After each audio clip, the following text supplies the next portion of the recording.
마리아가 쏟아부은 향유는 분명 엄청난 낭비입니다. 그러나 마리아의 행동은 예수님의 죽음 자체가 얼마나 귀중하고 얼마나 값진 사건인가를 부인하는 사람들에게 대한 역설적인 이야기라는 것이죠.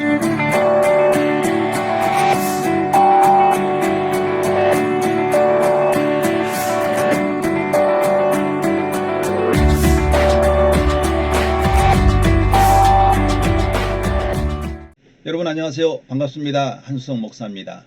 한 주간 평안히 잘 지내셨어요? 저도 여러분 덕분에 한 주간 잘 지냈습니다. 오늘은 요한복음 16번째 시간이고요.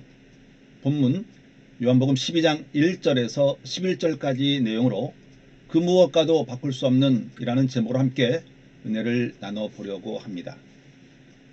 구독과 좋아요, 알림 설정으로 저에게 응원과 기도해 주신 분들 너무나도 감사드리고요. 아직까지 구독 누르지 않은 분들 지금 꼭 눌러주시면 정말 고맙겠습니다.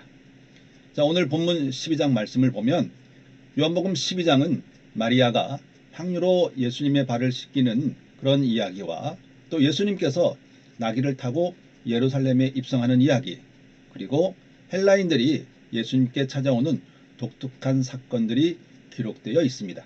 우리가 2장부터 12장까지 전체를 가리켜서 표적의 책이다라고 할 수가 있습니다. 이는 기적 자체, 이적 자체의 목적이 있는 것이 아니라 이러한 기적과 이적들은 무엇인가를 가리킨다는 것이죠. 요한복음 12장은 이 세메이온, 이 기적의 사건들 혹은 표적의 사건들, 빛이신 예수님께서 이 세상에 오신 사건을 이야기하고 있습니다. 캄캄한 가운데에서 보이는 것이 없기 때문에 여러 가지 표적을 우리에게 주신 것이죠. 표적들을 통해서 예수 그리스도께서 오신 길, 즉 하늘에서 오신 길은 어떻게 다시 되돌아갈 것인가에 대해서 우리에게 가르쳐 주고 있다는 것입니다. 1절에서 11절까지의 부분에서는 6절은 마리아가 예수님께 향유를 부은 내용에 대한 저자의 논평입니다. 7절의 말씀을 보면 저를 두어 나를 장사할 날을 위하여 일을 두게 하라 라는 말씀은 예수님의 죽음을 상징하는 그런 행동이고 예수님께서 해석까지 해주고 있습니다. 즉 마리아가 예수님의 장례를 위하여 이러한 행동을 했는지는 잘 모르겠지만 마리아의 행동 그리고 헌신을 그렇게 해석해주고 있다는 것입니다. 넓은 관점에서 보면 요한복음에서는 오해 그리고 이상한 일들이 많이 일어나고 있습니다. 대조적인 일들, 예를 들어서 예수님과 함께 3년 동안 다녔던 제자들, 그 중에 유다와 마리아를 비교하고 있습니다. 또한 니고데모와 사마리아의 여인에 관한 이야기도 있죠. 그런데 이 성경은 첫 번째로 변방의 사람들이 아니라 소위 기득권층의 사람들, 핵심적인 사람들, 항상 하나님과 제일 가까이에 있다는 그렇게 생각하는 사람들에게 주어진 것이죠. 즉 성경은 예수 믿는 사람들에게 주어진 책입니다.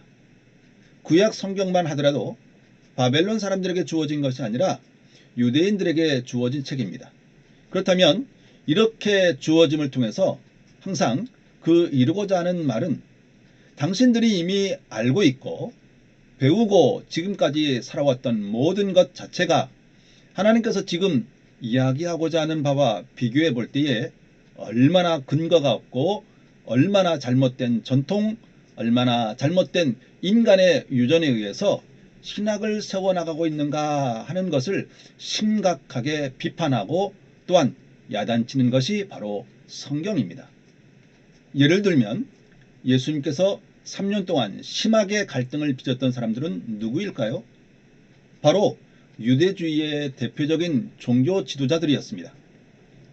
바리새인, 서기관들, 율법사들 등과의 갈등이었죠. 그리고 심지어 예수님과 가장 가까운 측근이었다고 했던 사람들도 결국에는 예수님에 대해서 오해하고 있다는 사실입니다. 이것은 매우 충격적인 일입니다. 오히려 하나님 나라와 혹은 예수 그리스도와 관계가 없거나 예수님의 측근이 아닌 것처럼 간주되었던 사람들이 궁극적으로 반전이 되어서 놀랍게도 바로 그들이 복음을 전하고 예수에 대하여 신앙 고백을 하고 있다는 사실들은 그 당시 사람들에게도 충격이었지만 오늘날 우리에게도 충격으로 다가옵니다. 이것이 소위 성경에서는 항상 복음은 예기치 못한 현란한 소식일 수밖에 없다는 것입니다. 오늘 본문에서 예수님과 함께 3년 동안 따라다녔던 군중들 혹은 예수님과 함께 다녔던 제자들과는 달리 미천한 여인 마리아에 의해서 값비싼 향유가 부어지고 이것에 대해서 반대하는 자들의 대표가 바로 가룟 유다로 표현되고 있습니다. 이는 예수님의 신실한 신복들이라고 자청하고 있는 사람들, 제자들 아니면 심지어 예수님을 향하여 호산나 찬송을 불렀던 군중들과는 반대로 한 여인에 관한 이야기라는 것입니다. 소위 이것을 변방의 사람들에게 하나님께서 세워주신 역사들을 보게 됩니다. 이런 이야기를 잘 표현해주는 곳이 고린도전서 1장 27절과 28절에 있는 이야기입니다. 하나님께서 세상에 갖지 못한 자들을 들어서 가진 자들을 부끄럽게 하고 바보 같은 자들을 들어서 지혜로운 사람들을 어리석게 하는 것처럼 항상 하나님의 일들은 변방의 사람들, 대부분의 많은 경우에 있어서 문명의 사람들, 이름을 갖고 있지 않은 사람들을 통하여서 하나님께서 일을 하신다는 것이죠. 왜냐하면 하나님의 은혜가 얼마나 큰 것인가를 보여주기 위해서입니다. 요한복음 12장의 사건은 매우 상징적인 이야기입니다. 이제 예수님께서는 위에서부터 아래로 내려오셔서 다시 하나님 앞에 돌아갈 때가 되었는데 이 죽음의 마지막 길목에서 마리아가 예수님을 만나게 되는 사건입니다. 마리아가 예수님께 향유를 붓는 사건이 마가복음 14장에도 나오는데요. 마가복음의 향유를 붓는 사건은 요한복음의 사건을 비교해보면 약간 다르게 나타나죠. 마가복음 14장에 의하면 예수님께서 예루살렘에 입성하신 후에 예수님의 머리에 향유를 붓는 모습을 볼 수가 있습니다. 그러나 요한복음에서는 예수님이 예루살렘에 입성하기 전에 예수님의 발에 붓습니다. 요한복음은 예수님께서 예루살렘 입성 전에 이미 왕으로 기름 부음을 받았다는 의미의 이야기라고 할 수가 있습니다. 향유를 붓는다는 것은 구약에 있어서 왕으로 세움받을 때에 행하는 의식입니다. 메시아, 곧 그리스도라는 말은 기름 부었다라는 의미입니다. 그러므로 지도자로, 왕으로 세움을 입었다는 뜻이죠. 따라서 예수님께서 예루살렘 입성 전에 이미 왕으로 기름 부음을 받고 이제 예루살렘으로 들어갑니다. 그런데 이 왕이 되는 일은 예수님께서 이 향유를 자기의 발에 부어서 씻는 사건, 즉 죽음으로 표현하고 있는데요. 예수님의 죽는 일과 왕이 되는 일은 밀접한 관계를 맺고 있다는 것이 요한복음의 가르침입니다. 8절의 말씀은 특별히 가룟 유다를 상대로 해서 하시는 말씀입니다. 왜냐하면 가룟 유다가 5절에서 이것을 팔아서 가난한 자들에게 나눠주지 아니했느냐라고, 즉 차라리 굳이 하는 것이 낫지 왜 이렇게 엄청난 낭비를 하느냐라고 마리아에게 책망하는 모습이 나옵니다. 사실 마리아의 행동은 어마어마한 낭비입니다. 이러한 마리아의 행동은 가룟 유다가 볼 때에 상식적으로 통하지 않는 행동입니다. 마리아는 300데나리온의 값어치가 있는 향유를 예수님 발에 부었죠. 이 300데나리온의 가치가 어느 정도인가? 오늘날 화폐 단위로 환산을 해보면 1데나리온은 성인 하루 품삯에 해당되는 금액이라고 합니다. 예를 들어 오늘날 성인의 하루 품삯이 10만 원으로 가정을 했을 때에 10만 원에 300일에 해당되는 금액은 3천만 원의 값어치가 있는 것이죠. 따라서 예수 그리스도에게 부어진 이 향유는 엄청난 낭비라고 생각을 한 것입니다. 그러나 예수님께서는 헛된 낭비가 아니라 정당한 행동임을 변호해 주고 있습니다. 노동자가 1년을 벌어야 살 수 있는 이 비싼 향유를 공공장소에서, 그것도 여자의 신분으로 예수님의 발에 붓고 또한 머리털로 닦아낸 이 사실은 매우 충격적인 사건이었습니다. 그렇다면 왜 이 이야기를 썼을까요? 이 사건을 통해서 예수님의 제자, 남자가 부끄러움을 당하고 있습니다. 고대에 있어서 어린아이를 들어서 어른을 부끄럽게 하는 것, 여자를 들어서 남자를 부끄럽게 하는 것, 변방에 있는 사람들을 들어서 기득권층에 있는 사람들을 공격할 뿐만 아니라 그들로 하여금 회개케 하는 것은 복음의 일입니다. 왜냐하면 자기의 양손에 있는 것들을 놓기 전까지는 하나님의 은혜와 은총이 무엇인지를 모르기 때문입니다. 따라서 마리아의 행동은 위대한 겸손, 위대한 헌신일 수도 있다는 것이죠. 예수님께서는 마리아의 행동을 어떻게 해석하고 있을까요? 바로 구원론적으로 해석하고 있습니다. 즉, 그녀의 행위가 예수를 장사 지내기 위한 준비적인 단계로서 향유를 부은 것으로 해석하고 있습니다. 그러나 반대로 유다는 마리아의 행동을 이해할 수가 없었습니다. 하지만 고린도서에서 이야기하고 있는 것처럼 십자가에 달리신 메시아가 유대인들에게는 어리석고 헬라인들에게는 바보같이 들리지만, 그러나 우리는 이 미련한 것을 전파한다는 것이죠. 따라서 메시아의 죽음을 위해서 엄청난 가치의 향유를 쓴다는 것을 가룟 유다는 이해할 수가 없었습니다. 그렇다면 여기에서 부각시키는 것이 무엇일까요? 바로 예수 그리스도에 대한 제자들의 오해입니다. 즉, 예수 그리스도가 누구인지에 대해서 지속적으로 오해하고 있다는 것을 우리에게 보여주고 있습니다. 마리아가 쏟아부은 향유는 분명 엄청난 낭비입니다. 그러나 마리아의 행동은 예수님의 죽음 자체가 얼마나 귀중하고 얼마나 값진 사건인가를 부인하는 사람들에게 대한 역설적인 이야기라는 것이죠. 예수님의 죽으심이 단순히 300데나리온뿐만 아니라 모든 것을 다 바쳐도 다시 살 수 없는 값진 선물이고 귀중한 선물이라는 것을 인식하지 못하는 오해에서부터 비롯되었다는 것입니다. 즉, 우리와 인류를 위해서 예수님의 대속적인 죽으심 자체는 그 어느 것으로도 값으로 환산할 수 없을 만큼 고귀하다는 것을 제자가 인식하지 못하고 있다는 것이죠. 이래서 교회가 혹은 신앙이 단순히 일반 윤리적으로 타락하거나 윤리적으로 전락한다는 것이죠.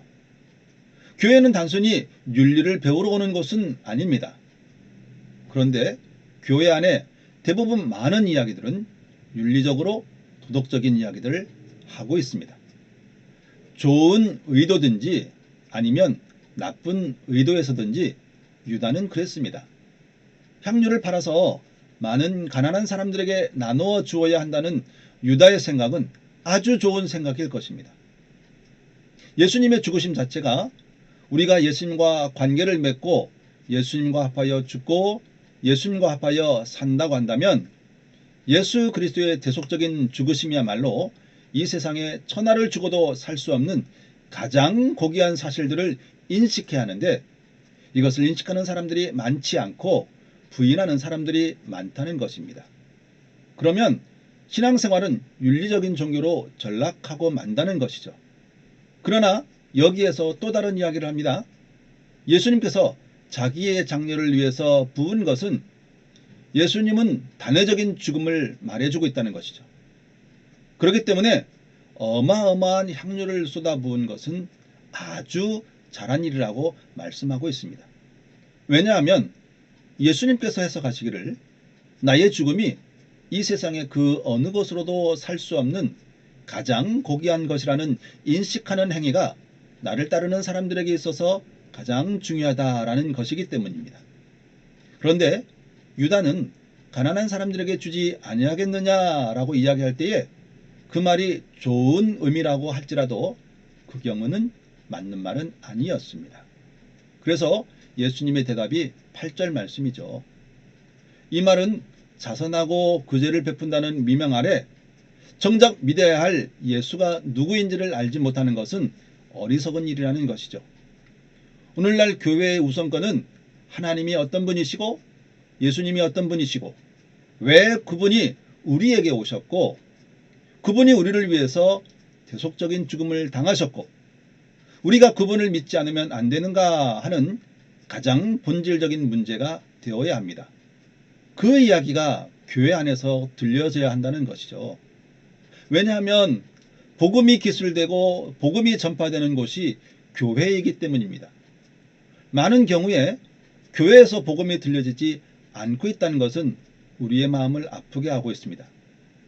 좋은 교회라 할지라도 복음은 들려지지 않고 외적인 일들, 제2차적인 일들, 교회에서 사회사업을 하고 복지사업을 하고 교인들의 후생을 위해서 하는 사업들이 우선적으로 행해지고 있다는 것은 다시 한번 생각해 보아야 하는 일들입니다. 목사가 된다는 것은 1차적으로 좋은 소식의 전령자입니다. 다른 곳에서 어느 곳에서 들을 수 없는 이야기, 하나님의 현란하고 찬란한 소식, 예수 그리스도를 통하여서만이 진정한 구원이 있다는 사실들을 선포하기 위해서 부르심을 받은 사람이 사역자라고 한다면 그것이 우선적이 되어야 한다는 것이죠. 교회에서 하는 모든 일들이 가장 중요한 본질적인 우선권을 앞서서는 안 된다는 것입니다. 오늘 본문에서는 예수님께서 신약 공동체에게 이러한 이야기를 하고 있습니다. 그러나 또 한 가지는 마리아의 값비싼 헌신 자체가 예배의 행위라든지 종교 시설물에 대한 지나친 호사스러움을 정당화하고 있지 않는다는 것입니다. 그러나 우리는 그런 것에 대한 헌신을 마치 하나님에 대한 헌신으로 잘못 이해하고 있다는 것입니다. 오히려 그런 것이 있으면 가난한 사람들은 항상 너희와 함께 있다는 것은 우리에게 강력한 신앙적인 실천을 요구하는 말씀이기도 합니다. 왜냐하면 항상 있다고 한다면 그들을 누가 돌봐야 하겠습니까? 교회에서 돌봐야 하죠. 따라서 이 우선순위가 분명하고 여기에서는 가난한 자들을 돌아보지 말라는 것이 아니라 오히려 우리에게 상당한 책임을 지워주는 이야기이기도 합니다. 8절의 말씀은 신명기 15장 7절 이하에 나와 있는 말씀이기도 합니다. 내 하나님 여호와께서 내게 주신 땅 어느 성읍에서든지 가난한 형제가 너와 함께 거하거든 그 가난한 형제에게 내 마음을 강팍하게 여기지 말며 내 손을 움켜쥐지 말고 반드시 내 손을 그에게 펴서 그 요구하는 대로 쓸 것을 넉넉히 구워주라. 이스라엘은 7년마다 면제되는 풍습이 있습니다. 그러면 6년째가 되면 땅을 소유한 사람은 1년 후에는 손해를 보게 된다는 생각을 하게 되는데 그런 생각을 하지 말라는 말씀입니다. 이 말씀은 주변에 어렵고 가난한 사람들이 항상 있다는 것은 우리의 신앙 상태를 점검하는 마치 리트머스 용지와 같다는 것입니다. 우리 신앙의 건강 상태를 점검할 수 있는 점검자가 있다는 것이죠. 무엇일까요? 우리 주위에 가난한 자, 우리의 도움을 필요하는 자가 있다는 사실 자체는 여러분의 양심은 항상 어떻게 살 것인가에 대한 하나의 표시라는 것입니다. 오늘은 여기까지 하겠습니다. 고맙습니다.